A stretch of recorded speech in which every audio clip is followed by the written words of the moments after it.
द्वितीय अध्याय प्रथम वल्ली। प्रथम अध्याय तृतीय वल्ली में बताया गया कि वे परब्रह्म परमेश्वर संपूर्ण प्राणियों में वर्तमान है, परंतु सबको दिखते नहीं। कोई बिरला ही उन्हें सूक्ष्म बुद्धि के द्वारा देख सकता है। इस पर यह प्रश्न होता है, जब वे ब्रह्म अपने ही हृदय में हैं, तब उन्हें सभी लोग अपनी बुद्धि रूप नेत्रों द्वारा क्यों नहीं देख लेते? कोई बिरला ही क्यों देखता है? इस पर कहते हैं, स्वयं प्रकट होने वाले परमेश्वर ने समस्त इंद्रियों को बाहर की ओर जाने वाली ही बनाया है। इसलिए मनुष्य इंद्रियों के द्वारा प्रायः बाहर की वस्तुओं को ही देखता है, अंतरात्मा को नहीं। किसी भाग्यशाली बुद्धिमान मनुष्य ने ही अमर पद को पाने की इच्छा करके चक्षुआदि इंद्रियों को बाह्य विषयों की ओर से लौटाकर अंतरात्मा को देखा है। व्याख्या। शब्द, स्पर्श, रूप, रस, गंध, इंद्रियों के ये सभी स्थूल विषय बाहर हैं। इनका यथार्थ ज्ञान कराने के लिए इंद्रियों की रचना हुई है, क्योंकि इनका ज्ञान हुए बिना ना तो मनुष्य किसी विषय के स्वरूप और गुण को ही जान सकता है, और ना उनका यथायोग्य त्याग एवं ग्रहण करके भगवान के इंद्रिय निर्माण के उद्देश्य को सिद्ध करने के लिए उनके द्वारा नवीन शुभ कर्मों का संपादन ही कर सकता है। इंद्रिय निर्माण इसीलिए है कि मनुष्य इंद्रियों के द्वारा स्वास्थ्यकर, सुबुद्धिदायक, विशुद्ध विषयों का ग्रहण करके सुखमय जीवन बिताते हुए परमात्मा की ओर अग्रसर हो। इसलिए स्वयंभू भगवान ने इंद्रियों का मुख बाहर की ओर बनाया, परंतु विवेक के अभाव से अधिकांश मनुष्य इस बात को नहीं जानते और विषय आसक्तिवश उन्मत्त की भांति आपात रमणीय परंतु परिणाम में भगवान से हटकर दुख शोकमय नरकों में पहुंचाने वाले अशुद्ध विषय भोगों में ही रचे पचे रहते हैं। वे अंतर्यामी परमात्मा की ओर देखते ही नहीं। कोई बिरला ही बुद्धिमान मनुष्य ऐसा होता है जो सत्संग, स्वाध्याय और भगवत कृपा से अशुद्ध विषय भोगों की परिणाम दुखता को जानकर अमृत स्वरूप परमात्मा को प्राप्त करने की इच्छा से इंद्रियों को बाह्य विषयों से लौटाकर उन्हें भगवत संबंधी विषयों में लगाकर अंतर्यामी परमात्मा को देखता है। परंतु जो मूढ़ बाह्य भोगों का अनुसरण करते हैं, उन्हीं में रचे पचे रहते हैं, वे सर्वत्र फैले हुए मृत्यु के बंधन में पड़ते हैं। किंतु बुद्धिमान मनुष्य नित्य अमर पद को विवेक द्वारा जानकर इस जगत में अनित्य भोगों में से किसी को भी नहीं चाहते, अर्थात उसमें आसक्त नहीं होते। जिसके अनुग्रह से मनुष्य शब्दों को, स्पर्श को, रूप समुदाय को, रस समुदाय को, गंध समुदाय को और स्त्री प्रसंग आदि के सुखों को अनुभव करता है, और इसी के अनुग्रह से यह भी जानता है कि यहां क्या शेष रह जाता है, यह ही है वह परमात्मा जिसके विषय में तुमने पूछा था। व्याख्या। शब्द, स्पर्श, रूप, रस और गंधात्मक सब प्रकार के विषयों का और स्त्री सहवास आदि से होने वाले सुखों का मनुष्य जिस परम देव से मिली हुई ज्ञान शक्ति के द्वारा अनुभव करता है, उन्हीं की दी हुई शक्ति से इनकी क्षण भंगुरता को देखकर वह यह भी समझ सकता है कि इन सब में से ऐसी कौन वस्तु है जो यहां शेष रहेगी। विचार करने पर यही समझ में आता है कि ये सभी पदार्थ प्रति क्षण बदलने वाले होने से विनाशशील हैं। इन सब के परम कल्याण एकमात्र परब्रह्म परमेश्वर ही नित्य हैं। वे पहले भी थे और आगे भी रहेंगे।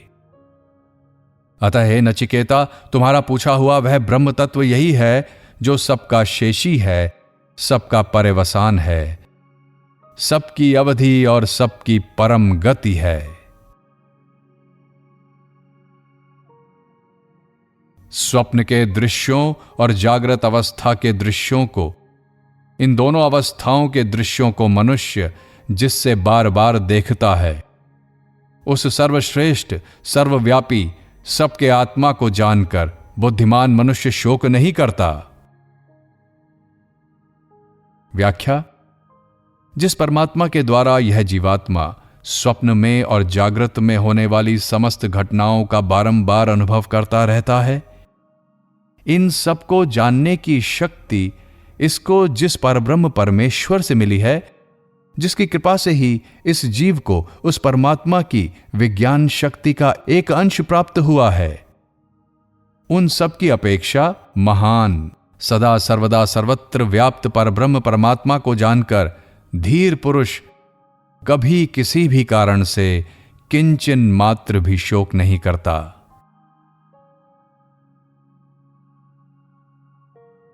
जो मनुष्य कर्म फलदाता, सबको जीवन प्रदान करने वाला तथा भूत, वर्तमान और भविष्य का शासन करने वाला इस परमात्मा को अपने समीप जानता है, उसके बाद वह कभी किसी की निंदा नहीं करता। यह ही है वह परमात्मा जिसके विषय में तुमने पूछा था। व्याख्या: जो साधक सबको जीवन प्रदान करने वाला, जीवों के परम जीवन और उन्हें उनके कर्मों का फल भुगताने वाला तथा भूत, वर्तमान और भावी जगत का एकमात्र शासन करने वाला उस परब्रह्म परमेश्वर को इस प्रकार समझ लेता है कि वह अंतर्यामी रूप से निरंतर मेरे समीप, मेरे हृदय में ही स्थित है, और इससे स्वाभाविक ही यह अनुमान लगा लेता है कि इसी प्रकार वे सर्वनियंता परमात्मा सबके हृदय में स्थित हैं, वह फिर उनके इस महिमामय स्वरूप को कभी नहीं भूल सकता। इसलिए वह कभी किसी की निंदा नहीं करता या किसी से भी घृणा नहीं करता। नचिकेता, तुमने जिस ब्रह्म के विषय में पूछा था वह यही है जिसका मैंने वर्णन किया है।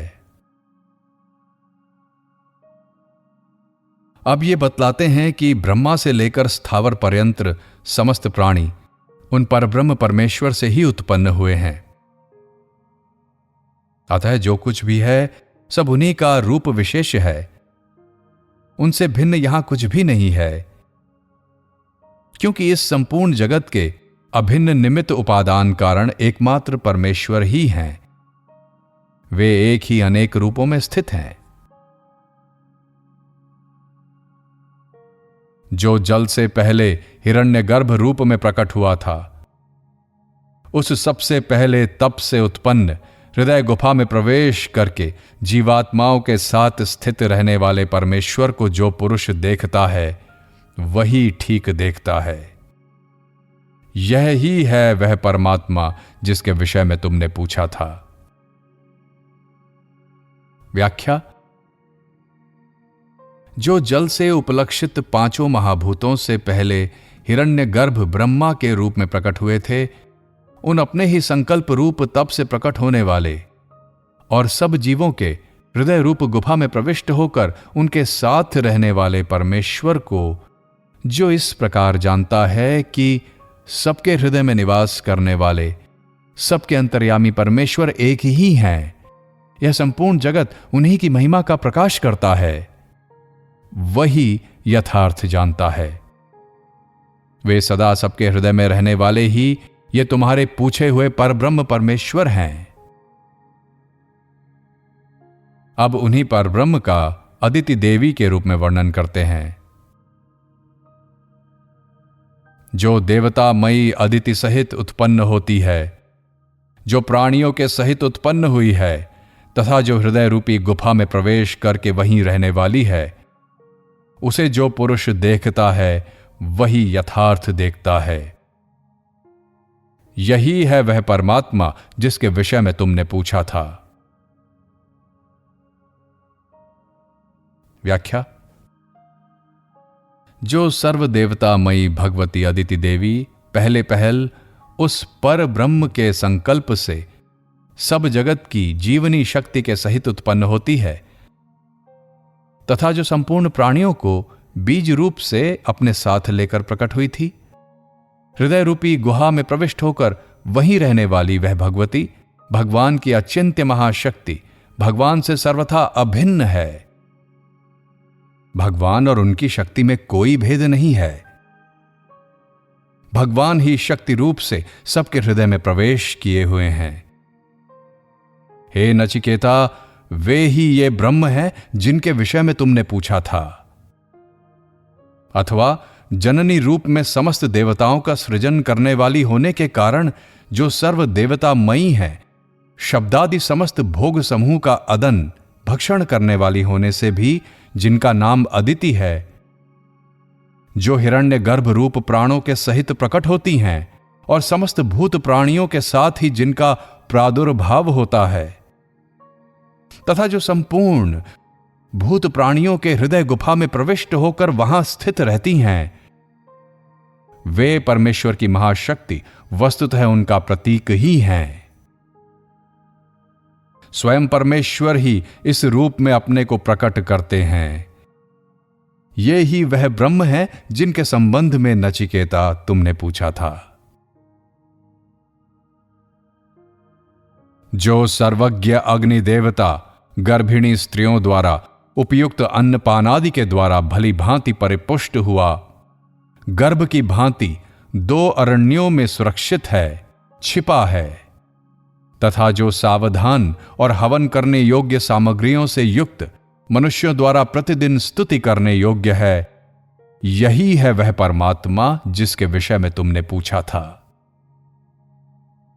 व्याख्या: जिस प्रकार गर्भिणी स्त्री के द्वारा शुद्ध अन्नपानादि से परिपुष्ट होकर बालक गर्भ में छिपा रहता है और श्रद्धा प्रीति एवं प्रसवकालीन क्लेश रूप मंथन के द्वारा समय पर प्रकट होता है, उसी प्रकार अधर और उत्तर अरणी ऊपर नीचे के काष्ठ खंड के भीतर अग्नि देवता छिपे हुए रहते हैं एवं इनके उपासक प्रमाद रहित होकर एकाग्रता, श्रद्धा तथा प्रीति के साथ स्तुति करते हुए अरणि मंथन के द्वारा इन्हें प्रकट करते हैं और तब आज्यादि विविध हवन सामग्रियों के द्वारा इन्हें संतुष्ट करते हैं। ये अग्नि देवता सर्वज्ञ परमेश्वर के ही प्रतीक हैं। नचिकेता, यही वे तुम्हारे पूछे हुए ब्रह्म हैं। जहां से सूर्य देव उदय होते हैं और जहां अस्त भाव को भी प्राप्त होते हैं, सभी देवता उसी में समर्पित हैं। उस परमेश्वर को कोई कभी भी नहीं लांघ सकता। यही है वह परमात्मा जिसके विषय में तुमने पूछा था।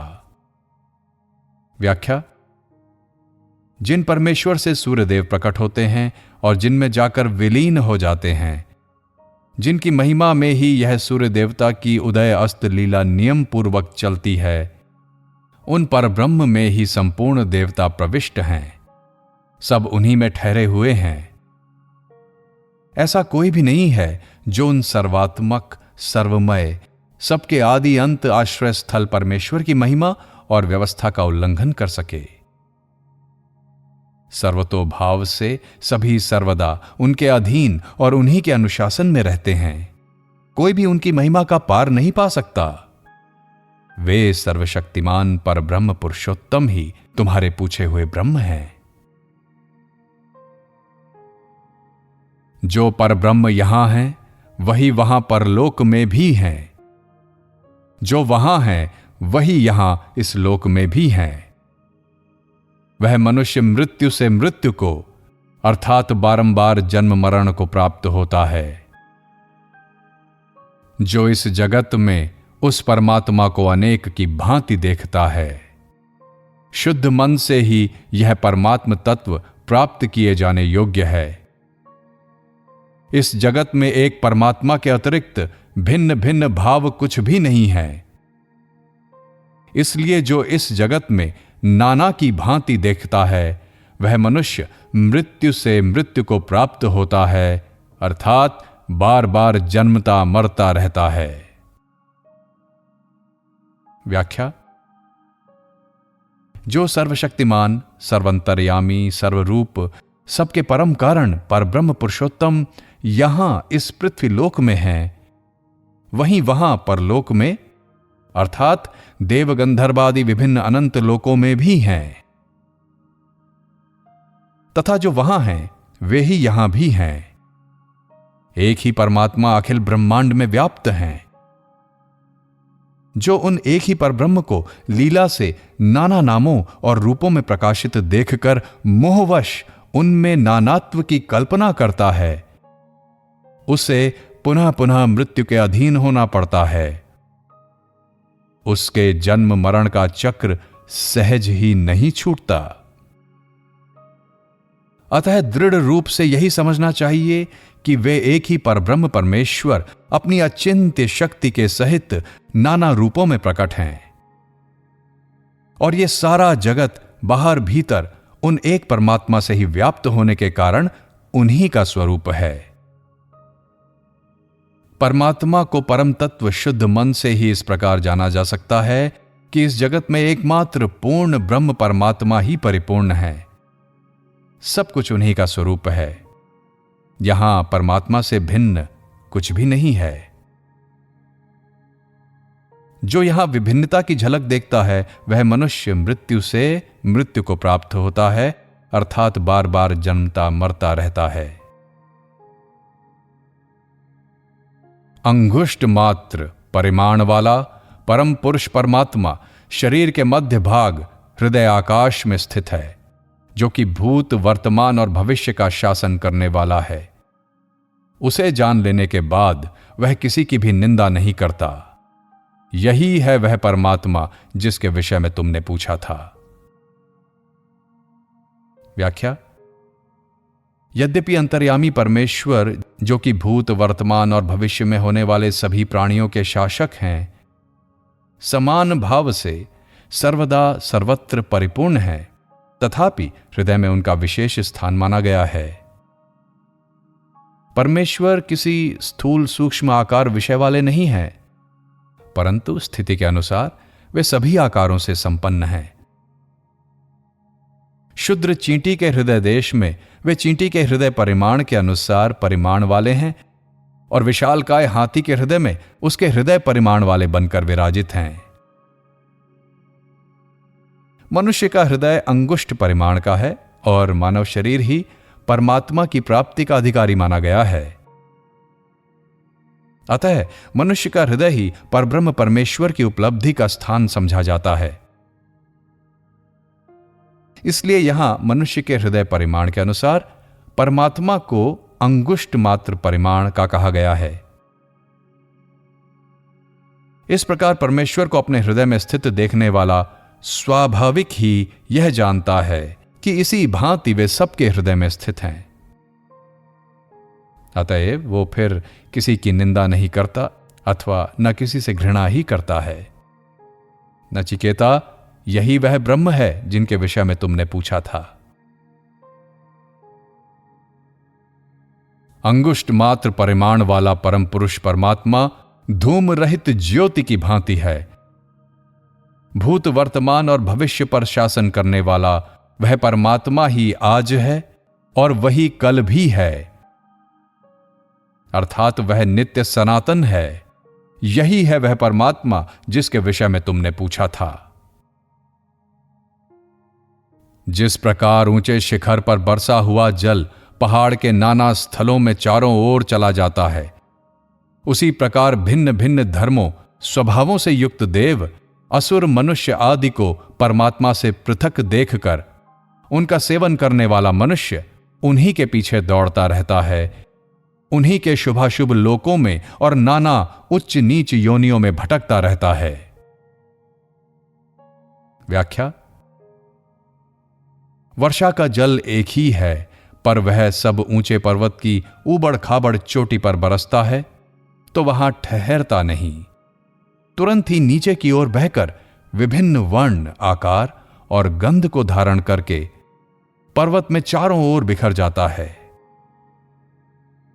इसी प्रकार एक ही परमात्मा से प्रवृत्त विभिन्न स्वभाव वाले देव, असुर, मनुष्यादि को जो परमात्मा से पृथक मानता है, और पृथक मानकर ही उनकी उपासना पूजा आदि करता है, उसे भी बिखरे हुए जल की भांति ही विभिन्न देव असुरादि के लोकों में एवं नाना प्रकार की योनियों में भटकना पड़ता है।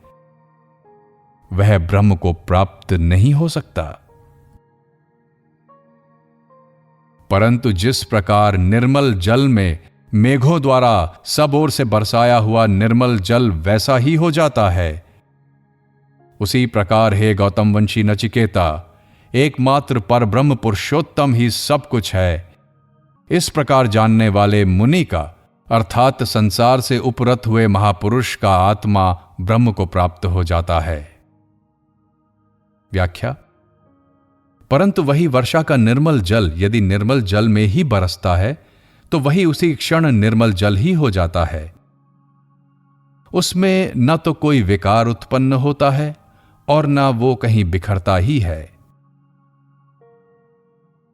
इसी प्रकार हे गौतमवंशीय नचिकेता, जो इस बात को भली भांति जान गया है कि जो कुछ है वह सब परब्रह्म पुरुषोत्तम ही है, उस मननशील संसार के बाहरी स्वरूप से उपरत पुरुष का आत्मा परब्रह्म में मिलकर उसके साथ तादात्म्य भाव को प्राप्त हो जाता है। प्रथम वल्ली समाप्त।